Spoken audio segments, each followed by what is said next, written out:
Change of pace. Percy was banging crossly about the yard. "It isn't fair," he grumbled to Toby. "Oliver can't handle his trucks, so he gets the mail train? Some punishment!" "Being stuck in the yard is rather dull," replied Toby. "Look who you're talking to," snorted Percy. "Besides, useful engines do the work they're given without fuss. I've been pulling coal trucks so long, I can't remember doing anything else. But I'm not complaining, am I?" "Certainly not," chuckled Toby sarcastically. "But don't you fancy a change?" "I don't need it. Unlike Oliver, I keep trucks under control." The coal trucks cackled. "That's enough out of you," scolded Percy, giving them a bump. Toby was worried.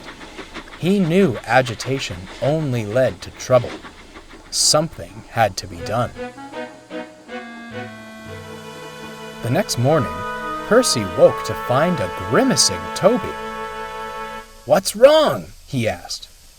"Oh, my boiler feels funny," groaned Toby. "Must have had bad water. Will you take my passengers, please?" "But," protested Percy, "I'm filthy. And what about my trucks?" "I'll take your trucks once drivers looked me over.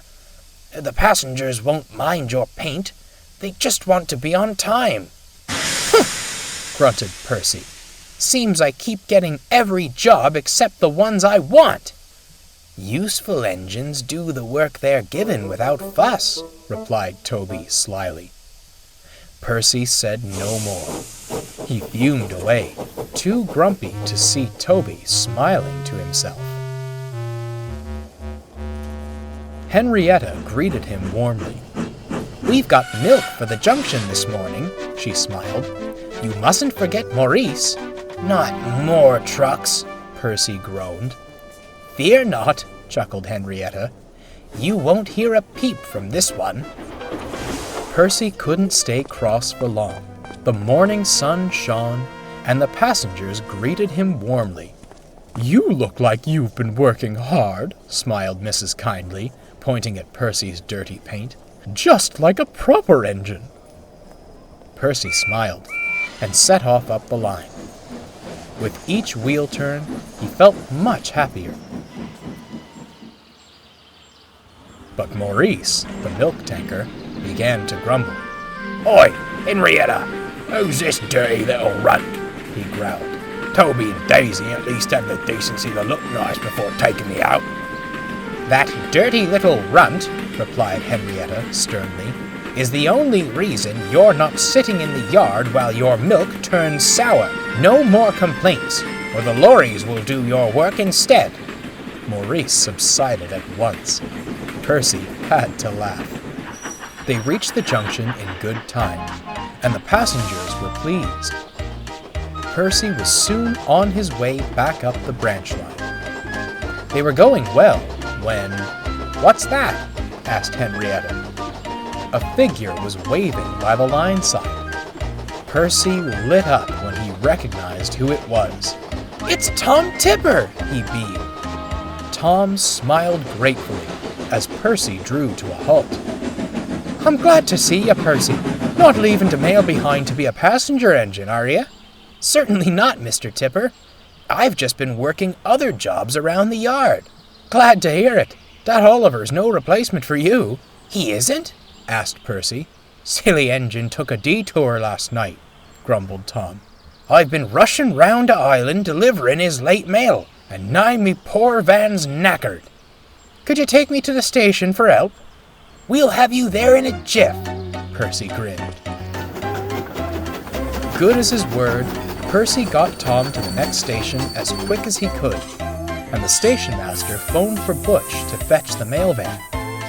Tom waved a thankful goodbye as Percy hurried on to the top station. Percy returned to the sheds that night feeling much better. Toby was waiting. "Are you all right?" asked Percy. Right as rain, smiled Toby.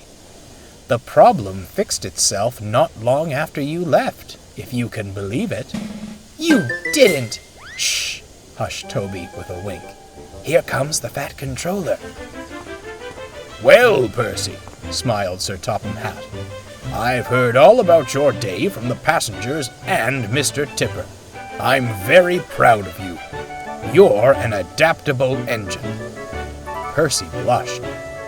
I know you're tired of trucks, continued Sir Topham Hatt, and after Oliver's mishap, you both need cheering up. Before resuming your mail runs, you will both go to the harbor tomorrow for a special job. Oh, sir! Thank you, sir! What is it, sir? You'll see, chuckled Sir Topham Hatt, as he turned and headed back to his car. What did I tell you? Said Toby smugly. A change of pace can be a good thing. After the day he'd had, Percy was inclined to agree.